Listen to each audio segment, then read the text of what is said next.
There we go. All right. Good evening, everyone, and welcome to the March 5th Design Review Board meeting. First up is roll call. Board Member Holster. Here. Board Member Kim. Here. Board Member Rosner. Here. Chair Chong. Here.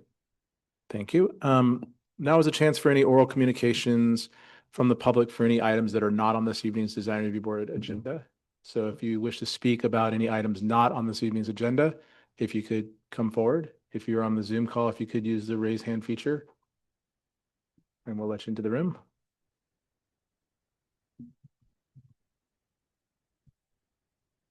Chair Chong, there are no members from the Zoom audience. Thank you. Moving along to staff briefing. Good evening, Chair Chong and Design Review members. I'm Sherry Meads, your Community Development Director. I don't really have a lot to say. Just wanted to let you know that we will be bringing the General Plan Annual Review Report and the Housing Element Annual Progress Report to the Planning Commission on March 25th. If you're interested in hearing a lot about how the town is doing in terms of implementing its general plan, and then potentially more importantly, how we're doing towards meeting our RHNA goals, which is the amount of housing that we've been allocated that we are supposed to build over an 8-year cycle. So just wanted to invite you all to that meeting if you're interested, or if you want to reach out, I can send you copies of those reports. Thank you. Thank you. All right. With that, we move to approval of the minutes from the January 29th Design Review Board meeting. Are there any comments?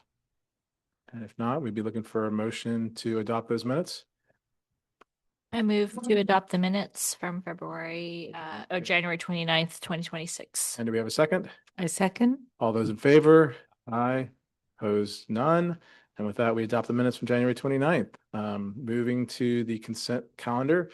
There's one item on this evening's consent calendar. We'll open it up. Maybe first we'll open it up to the public to see if there's any comments on the consent, the one item on the consent calendar for 15 Acela Drive. If you're in the Zoom call, if you could use the raise hand feature. Do you have any comments? Chair Chong, there are no public comments. All right.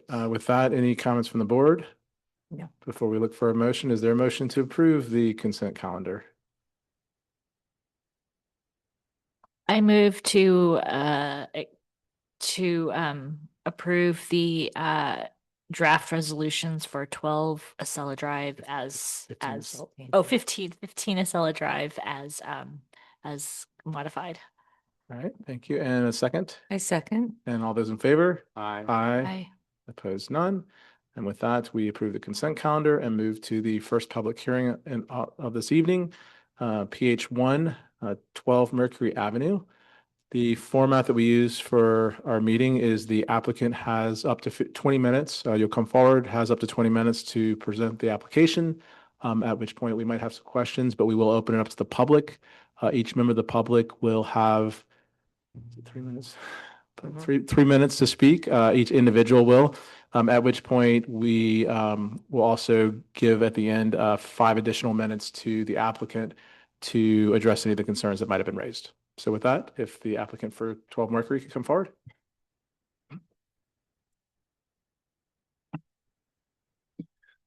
Hello.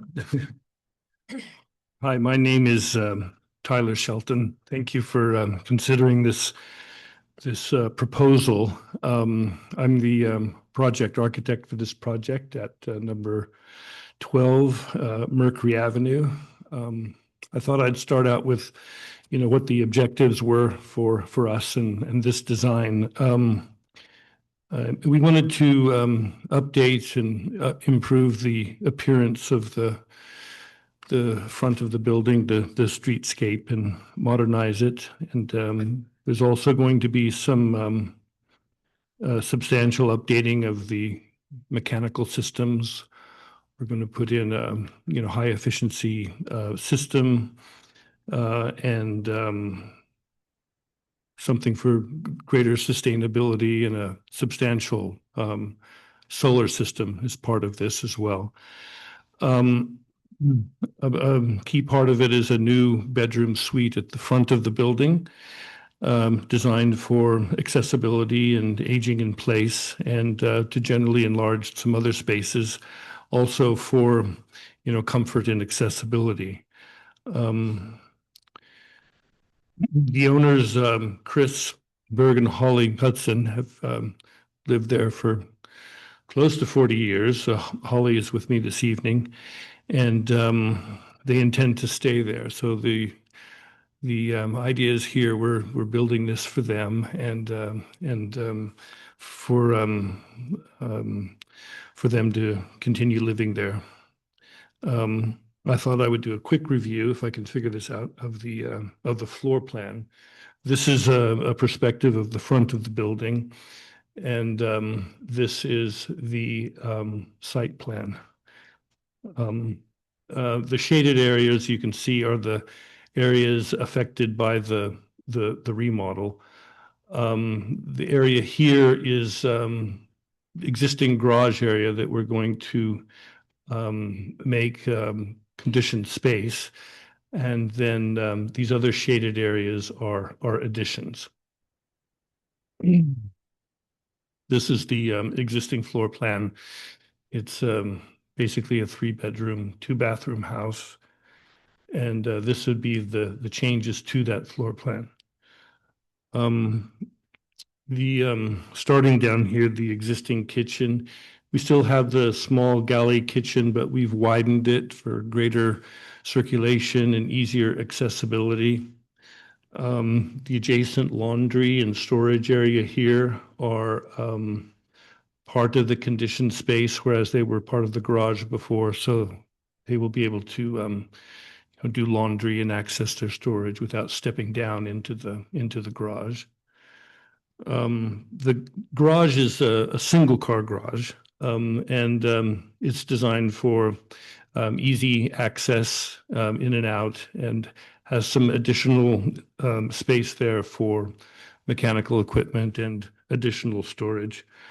On the other side of the building, this is the area of the bedroom addition, and we've made this spacious for accessibility and aging in place, and it has an access to a new entry courtyard at the front here, and a new bathroom here, which is it's ADA compliant. I mean, we don't follow ADA rules in residential architecture, but it is ADA compliant, and next to it is a walk-in closet area and a larger bedroom here, which is presently used as an office.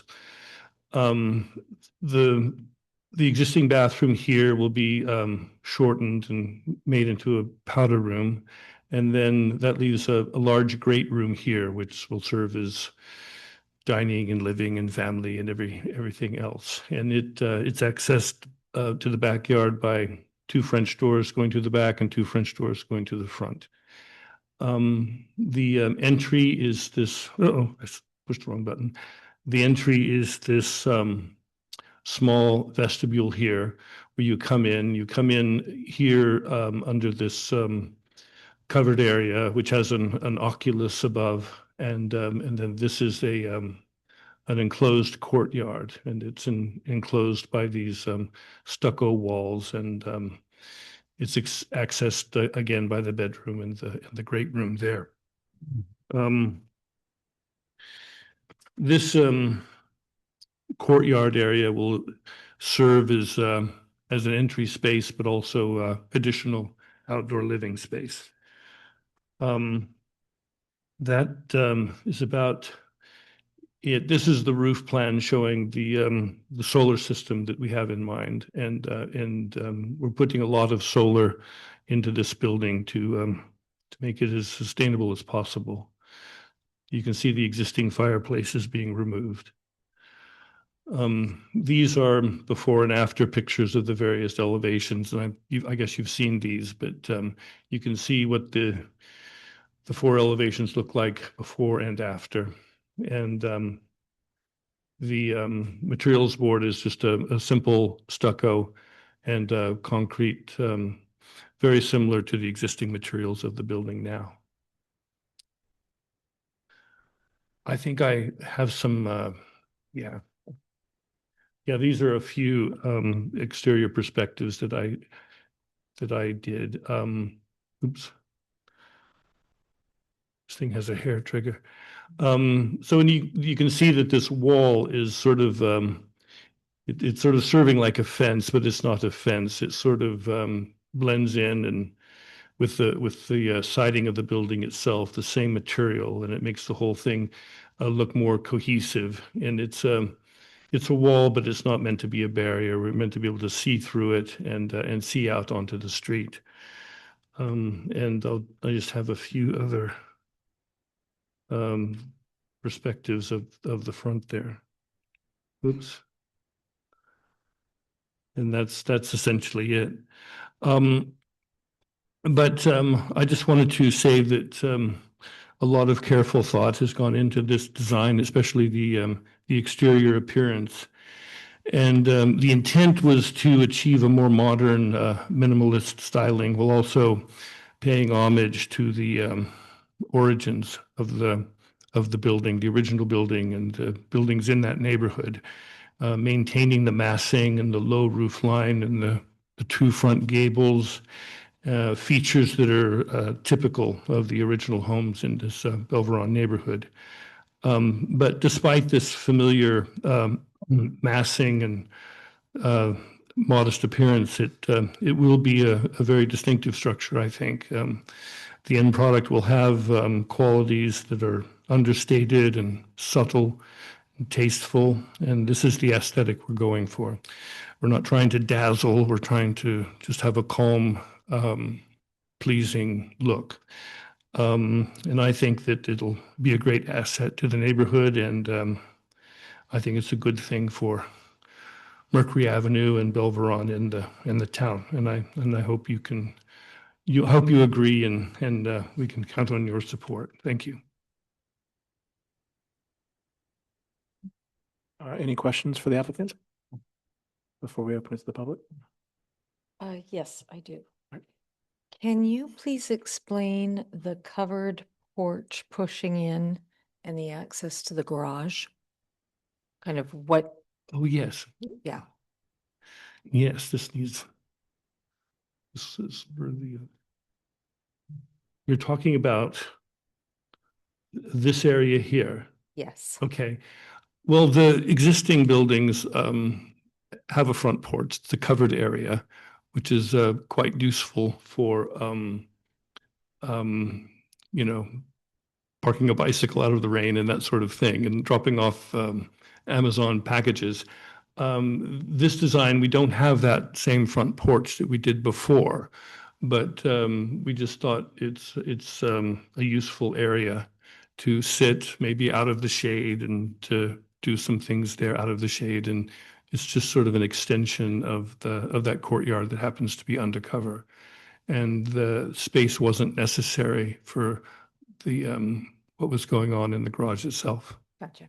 Okay, thank you. Any questions? Is anything changing with the landscaping in the front yard, particularly like, close to the street? There's a big tree, huge agaves, or anything that's being modified? We don't intend to do anything to the landscaping other than what's necessary for the addition. It's pretty minimal, and it's not, it's covered in sort of natural cover and gravel and cactus and things of that nature. So there's not a lot of, there's no irrigation or change to the existing landscaping that's proposed. Okay, thank you. Okay. Questions, Sam? I just had one, and it was, I guess the decision to end the roof line without kind of coming out any further. Was that a design decision to try to keep with a minimalist look, or was it something to avoid lot coverage or some other? Oh, you're talking about the roof overhang. Yeah, the roof overhang, it kind of just. Right. No, that's done for architectural reasons. It's simply a more it's just a different look. Yeah, it's a more modern, minimalist aesthetic. All right. That's, I think, all the questions we have. But I think we'll open up to the public. Thank you. Thank you. If anybody wishes to speak on 12 Mercury Avenue application, now would be the time to come forward if you're here in the room. If you're on the Zoom call, if you could use the raise hand feature.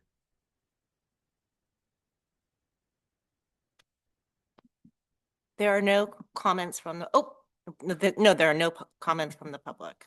All right, thank you. You do have additional 5 minutes if you'd like to have anything. You just have to come forward and use the microphone since we're recording. Holly, the owner, would like to say. Oh, please.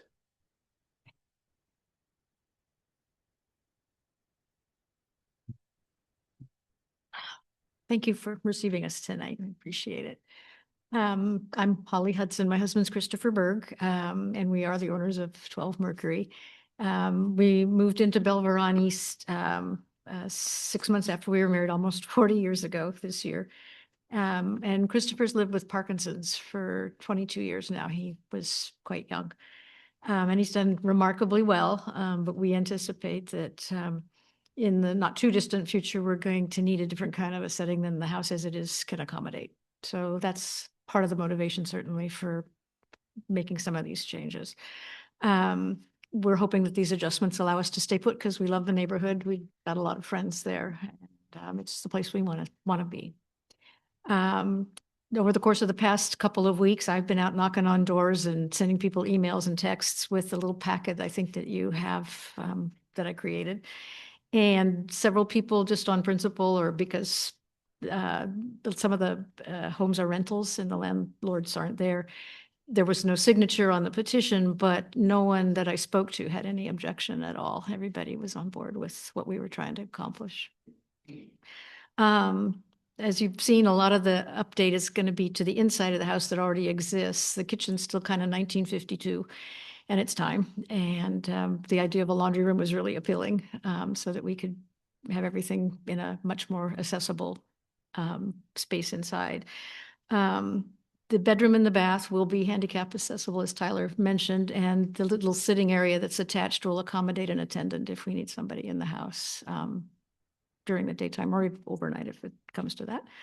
And we want to park a car inside. That's kind of our goal, is to retain enough of a garage that we can actually drive in and unload groceries and things like that undercover.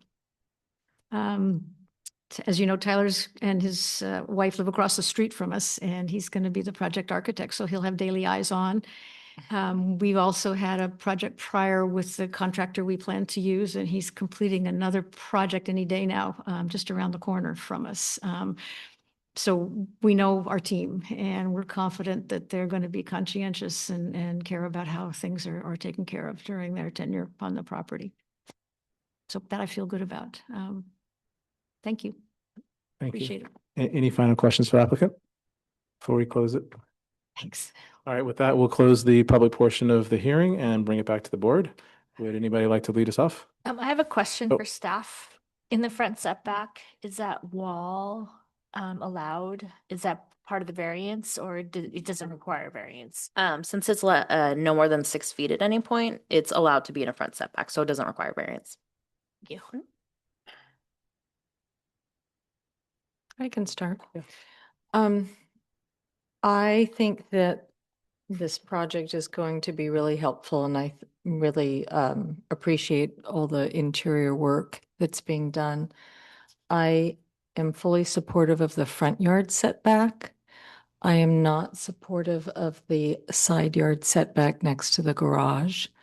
I don't think on side yard setbacks, it's more sensitive because they are just adjacent to the neighboring property. And I think the existing nonconformity does not need to be extended. I don't see a sacrifice in the garage either. I think that it won't impact the single car. It's only this one little shaded part that needs to go to remove that setback. And so the remainder of the design and all the improvements that it will achieve will be intact, but we could actually then remove an increasing a nonconformity. I don't see a compelling reason to allow that. The gable in the front would have to be dropped a little bit, which is something that is done frequently. So that's all. All right. Can I ask staff, we received, neighbor support, was 14, the immediate neighbor where that setback is 14 Mercury, is that correct? Yes, I can double check really quickly. Okay, thank you. Well, we're checking that. Suzanne, your comments?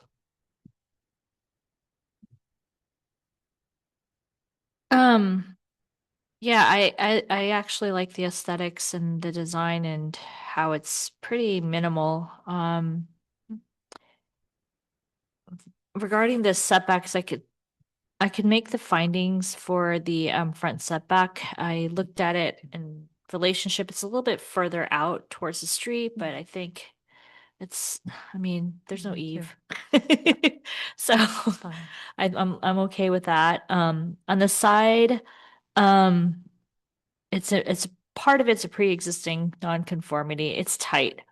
5'10" is really, really tight. But I think I can make the findings because I'm just like thinking of like what it would do to the roof line and how the roof would sort of it's coming down right here and then it's a new roof and it's just gonna have to be pitched over to the right a little bit. It'd be kind of Drop it. You have a new Yeah. center line. yeah, I have a new center line, but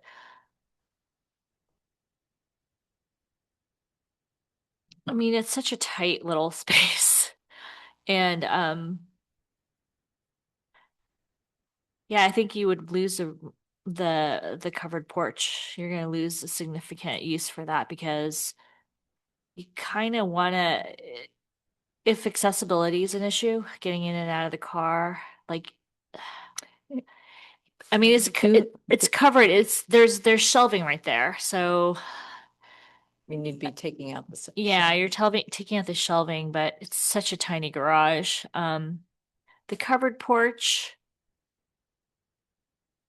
I don't know. The shading from the tree is pretty significant, but I do know from that the sun from that direction is pretty strong. And I could sort of see the reason for something shaded down there, but I don't know. Alex, you wanna? Yeah, Yeah. I'm not sure how I feel about that yet, so I haven't thought about that. Did, Sorry, it took me a moment to find it. Yes, there is a letter in the attachments, or it's the copy of the text message okay. From 14 Mercury. Okay, thank you. Yeah, I think I can make the findings for both. I think you know, it's a tight lot. Looking at the neighbor at 14, A, there was a letter of support. B, the 14 goes at an angle, so I think the house, looking at the aerial view. So I think where you're pushing it out does get, this is going this way and that goes that way. See what I'm saying? So I think it'd be maybe a little different if they were going a little bit, you know, converging. So I'm not I don't think there's going to be an increase in tightness towards the neighbor. I also think I'm trying to do the math here, looking at I think the additional, because you have two options, either I think they're using part of the existing garage for the the new garage. So they're only adding. It's just this part that's designated as storage. Yeah. Yeah, but I think just bumping it out, you know, they're adding what percentage of that elevation are they adding? I think it's, you know, like maybe 10 feet out of, you know, currently it's, you know, almost 30. 30, 20. You know, so they're adding 10 feet out of 30. They're reusing, I think, part of the garage for the new garage. I think it would just kind of, you know, I wouldn't be in favor of having them demo that whole elevation to make it No. Totally agree. Yeah, 100%. No, I just don't see why the. yeah. So that's kind of where I'm at. I think Yes. given the support, given the lot width and given the orientation of 14 and their support, I think I can make the findings. I don't think it's adding any harm. Yeah, I mean, my comments, you know, I think I was, when I first saw the front elevation, that was, you know, the kind of lack of eaves was the first thing that struck me. But then as you kind of look through the rest of what they're doing with the other parts and the kind of cleaning up of the lines and the modern look, then I can see where they're going. I just want to make sure it wasn't like, oh, we limited those because we didn't want to hit a lot coverage number or something like that. As far as the you know, clearly if they come with an application that was that far into the setbacks as all new build across there, like it would be a hard no. I think that it is very much like an existing condition and they're not, you know, if I look at first of all, while it's easy to say just shelves, like I use every square foot of every single bit of storage in my garage. Like garage storage is a premium, at least in my home. And so I think that is actually a very valuable thing. I also think it's a neighborhood that's like, hey, we want everybody to work on one stories here, right? Please don't go up. And over the years, like sometimes it's rear yard setback, sometimes it's sides. There's a number of, you know, lots that are small or oddly shaped. And I think that the trade-off of like just continuing to build straight across there, I think is something that at least I've personally been very supportive of and was able to make findings for some of the variances. So I'm able to make the findings for both of those. Especially given the existing condition that exists. So it sounds like you were not supportive of the side yard. You are, I am, you were a little bit on the fence, but leaning toward support.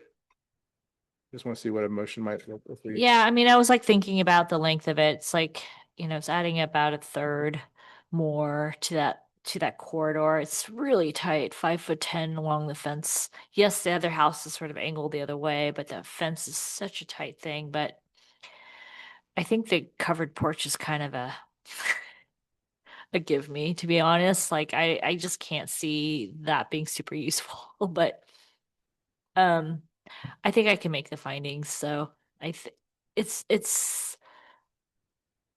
taking a non-conforming wall and extending that datum. So I Yeah, for me, it's always easier to make the like if we were wiping the site and starting fresh, like there's no possible way that I think any of us would be supportive of going that far into the setback like that. But I think it's, you know, these applicants are just trying to work with the lots and the homes they have and not create unnecessary jogs just to avoid a variance. So. Yeah, I think that makes sense. And I think the front yard variance, I'm completely supportive of. So, you know, do I abstain or do I? You can either abstain or you can vote no, or you can change your mind and vote yes. Whichever way you want to go. But it sounds like you probably won't be the one making the motion. So I think we look for a motion from Suzanne or Alex. I'd like to make a motion to accept the draft resolution for the two variances. We can make all the findings that are necessary to make the variance findings, and that the project is categorically exempt from CEQA. And do we have a second? Second. And all those in favor? Aye. Opposed? Nay, me. One Just opposed? one. All right. Yeah, sorry. And with that, the motion does pass 3-1. And we move on to the next application on this, the next hearing for this evening. And so that would be PH2 238 Round Hill Road. If the applicant could come forward. Again, you have 20 minutes to present or up to 20 minutes to present, and we'll open it up to the public after that. I think this So gentleman send- knows so- the and the format. arrows take us to the next slide. Quick test. Okay. Great. Hello, everyone. Cedric Banger, architect for Keith and Chloe Healy. You guys are, with the exception of Board Member Holscher, are familiar with this project as it's evolved. You will recall that in December of 2024, so about a year ago, we had major renovation passed by this board, which really includes, where's the pointer? Is the pointer on top? Oh, okay. Okay. So we had, I mean, it's essentially a complete reconstruction of the house, creation of in the back site walls to kind of control the massive water that has been a problem in wet months. And during that process, we had a variance for excess lot coverage approved for 15.5%.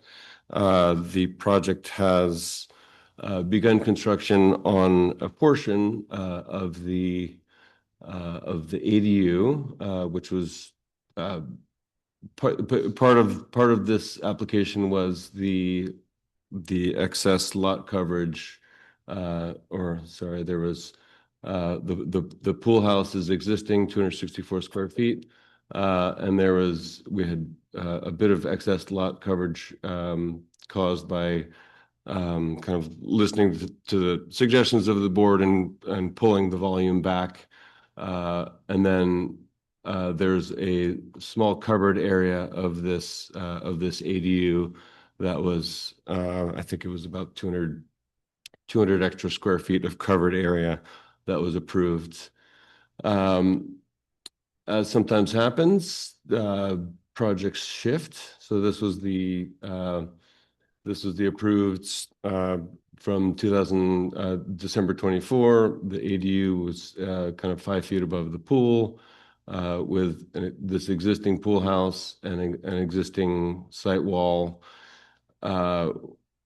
Last summer, after the start of construction, we lowered the pool about 5 feet, and we have since discovered as part of the RBR resale inspections, there's areas of non-compliance in specifically this pool house bathroom. It doesn't have the necessary slope to drain. There have been discoveries of some cracks in the pool, which as the clients have 3 young kids, the fact that it's not coverable has always been an issue. So we've kind of everything that's on this sheet is approved and under construction. So this the ADU had an extension of 3 steel bays. The covered portion is right here. And then this is a slatted wood portion that does not extend any lot coverage. And then we came back with another revision on the permit that created these site walls to create a little more outdoor space. This is all permitted and under construction. We came to the realization that this pool house essentially needs to be rebuilt because we have to create the proper waterproofing around this shower, et cetera, et cetera. So that takes us to where we are today. We had decided the dashed line here is the previous cabana. This is the previous pool. We are kind of starting from scratch. This deck, the existing deck, also has a non-compliant railing. There was multiple areas of non-compliance. So now the cabana is being tucked into that site wall that we created.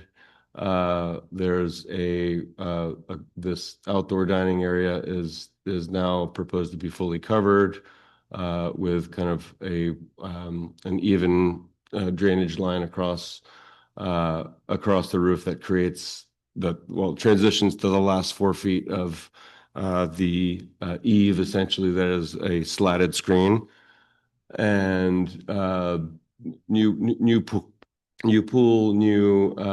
this is an infinity pool. So this leading edge of the pool is 5 feet further back from this existing wall, which we feel is going to allow us to do several things. We can have planting between the existing wall, which is about 5 feet high, and the spillway, kind of creating some a soft barrier there. And then this the spillway of the pool, the water level is the same level as existing, is just being pushed back about 5 feet from where we are previously.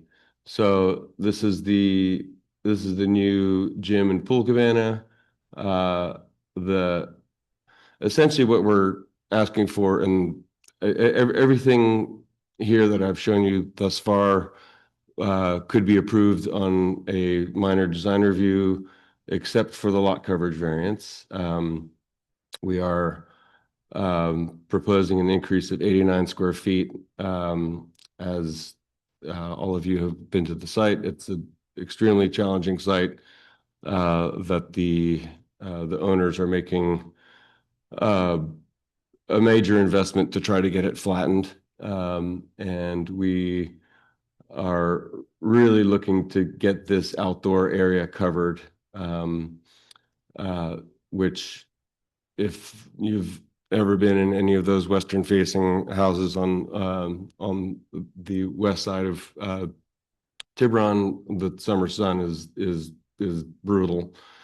So we did hear the story poles. We're tucking this entire structure into the hillside. The ADU walls, which are here, these are 11 feet high, providing pretty serious retaining. The outdoor kitchen, which is already permitted, will kind of tuck in right here. And this is kind of what we're creating. This was the previous ADU down at pool level, the new pool, and then this was the previous outdoor zone, and we're really just adding 3 bays of this new cabana, really kind of opening up this lounge area to. I mean, previously the cabana was sitting right here, kind of really impeding the flow between everything. All the materials are all exactly the same. The cabana matches the ADU and the eventual house. So we really tried. I know increasing variances is tricky, and I just wanted to point out that we tried to be as thoughtful as possible to minimize the increase. This is that area of covered zone, which gives us a clean roof line all the way across. There's a small portion of the pool that's over 3 feet. We're reducing 18 inches out of the garage, which gains us about 40 square feet. We're reducing this deck that's closest to the neighbors to the north. So really in this area, this is the deck that will be mostly used. We said, you know what, let's try to minimize the increase in lot coverage. Elevations are pretty straightforward. This is the ADU, kind of not being considered. This is that area of the slatted screen that we're proposing covering. And this is a section through the outdoor kitchen area. So this is just a big triple sliding door. And then this is a section of the pool and the spillway and kind of the relationship to this existing wall. All the windows are proposed to be the same as the eventual house and also the ADU.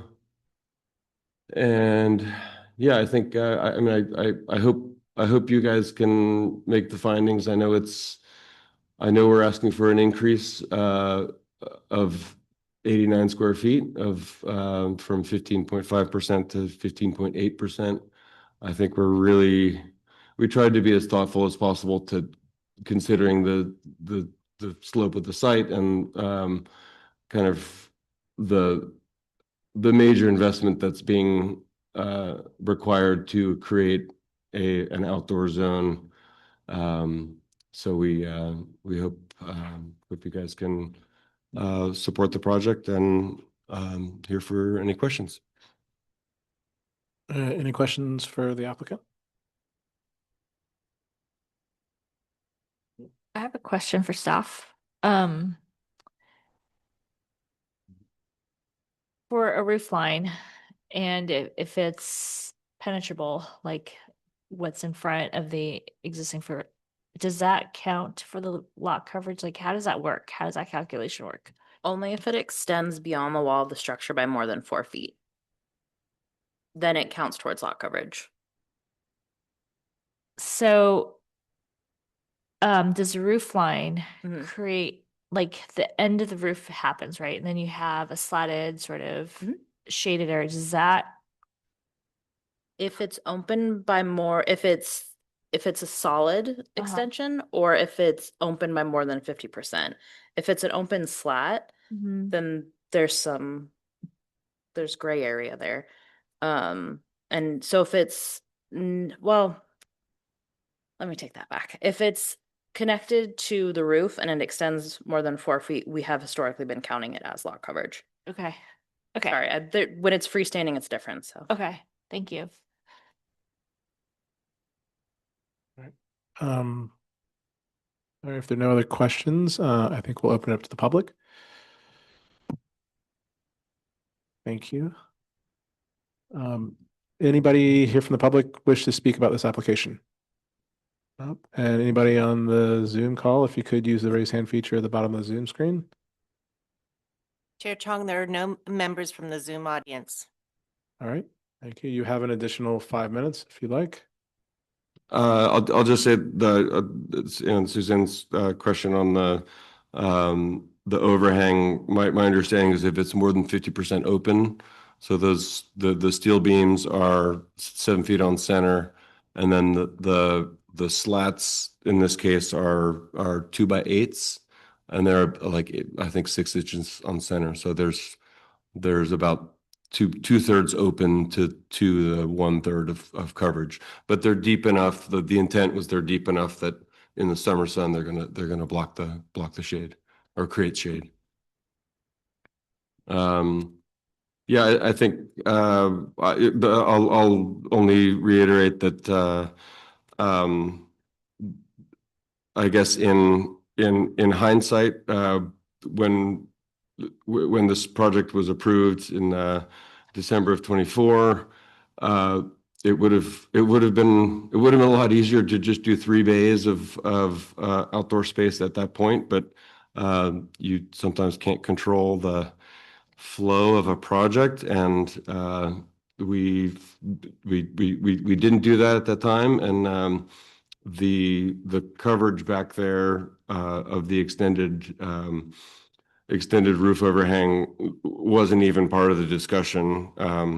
So I certainly feel that this is as far as the placement on the site and the ask of the additional coverage, it's about as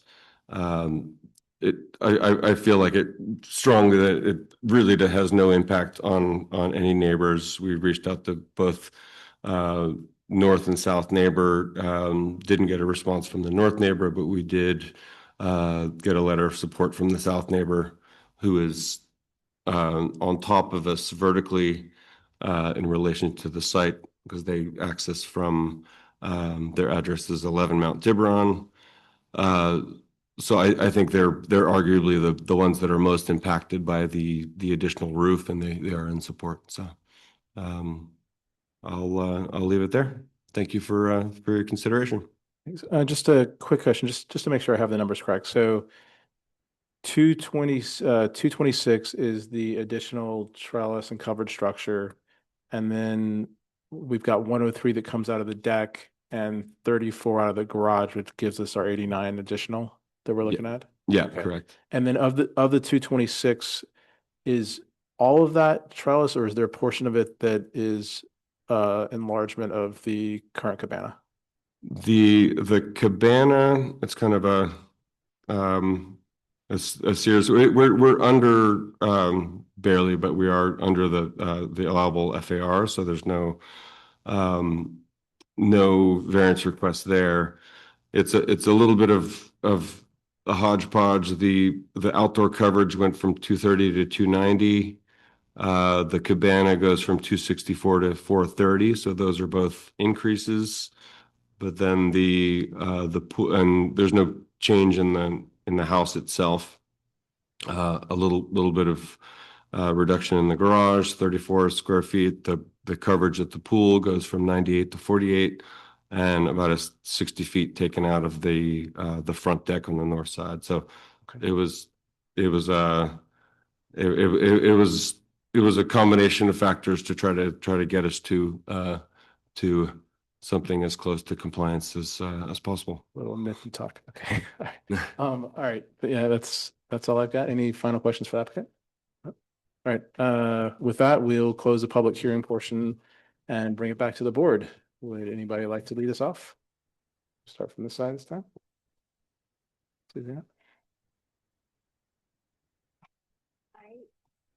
I've been struggling with this. It seems like only 89, but it's this leakage of a variance request and asking for more and more, and how many more times are they going to come back? And that's just how I'm thinking. And I think there's an architectural way to resolve this, even though there's an existing structure. And so one way would be looking at the back, the ADU cabana / outdoor dining in and articulating it in such a way, the roof line, so that, we have, if you push this back, I think that's the 89 right there. If you push that roof line back, so it makes the outdoor dining area a little bit more porous. So I think there's an architectural resolve without seeking an extraordinary variance. So with the other adjustments made as well. So Okay. Excuse me. I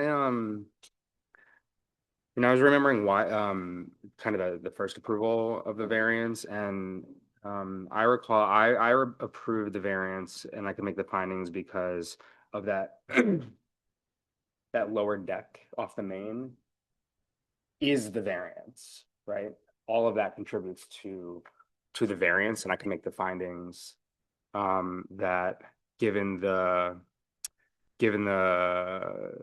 site, given the topography, and given, trying to allow utilization of outdoor space off the main house, I'd make those findings. I think that's still the case for me. I think I would have still made those findings if we saw this application the first time, because that doesn't change at all. I think that deck is what, if you subtract that lower deck, I think you're under lot coverage. So that's kind of how I'm viewing it. Is I get there were changes and in the project and things, there is an increase, but for me, it doesn't change the initial lot coverage variance findings. So that's how I can make the findings to make these changes. That's my perspective. Yeah, I have a couple thoughts. I think it's a vast improvement. I think it's a really challenging site. The way the house is situated away and the cabana right in the middle, I think it's a really kind of exciting way to watch the site transform and be able to be used as much as possible. I think hillside lots are challenging with regard specifically to lot coverage. I feel more supportive of lot coverage variances than, say, side yard setbacks, because we're not pushing the volume closer to neighbors. It's And it's a difficult, it's a difficult sloped site. I think, let's see, I also want to say that I love the fact that that big retaining wall at the driveway, or that lower lawn, I guess is what it is going to be cut down. Like that's huge, just again, to open up light and spatial connection and, just trying to access more of the site. So I am supportive of it. If it were a big ask, that would give me more pause for sure. And I wasn't on the board when it first came through, but I can support, I think it's 0.3 add. So, and it seems to be, it's thoughtfully done, and I don't get the sense that it's like, oh, no, it is the evolution of a project and things happen, and it's not infringing on getting close to neighbors. Yeah, I think I'm in I mean, the reason that we have a lot coverage limit is simply to avoid overbuilding on a site, right? And I think that some of these hillside homes, when you're able to build in, you're able to put additional like coverage without it really impact. And the whole reason you don't want to overbuild is because it impacts neighbors, right? If you overbuild. And I think the way that the wall is built, it really tucks things away.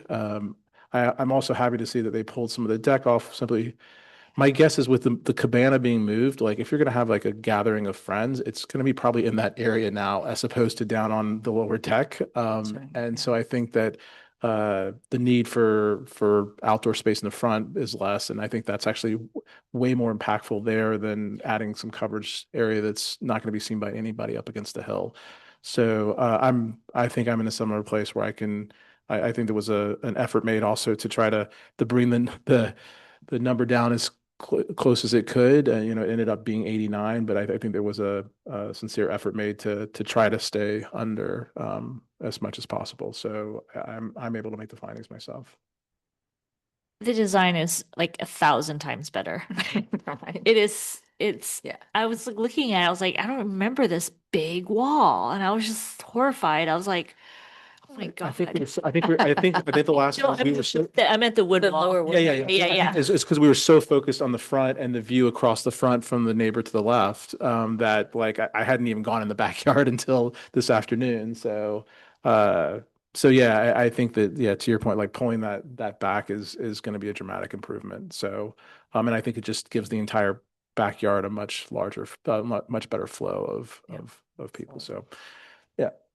I mean, thinking about it, the principle that I was sort of relying on is coming back again and again and again for like, we want to increase the lot coverage, come back and come back.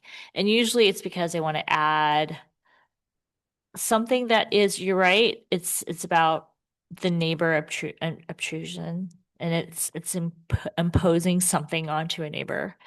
But this design does allow for the neighbors actually have a better view through their backyard to the points of interest, which is the Golden Gate Bridge.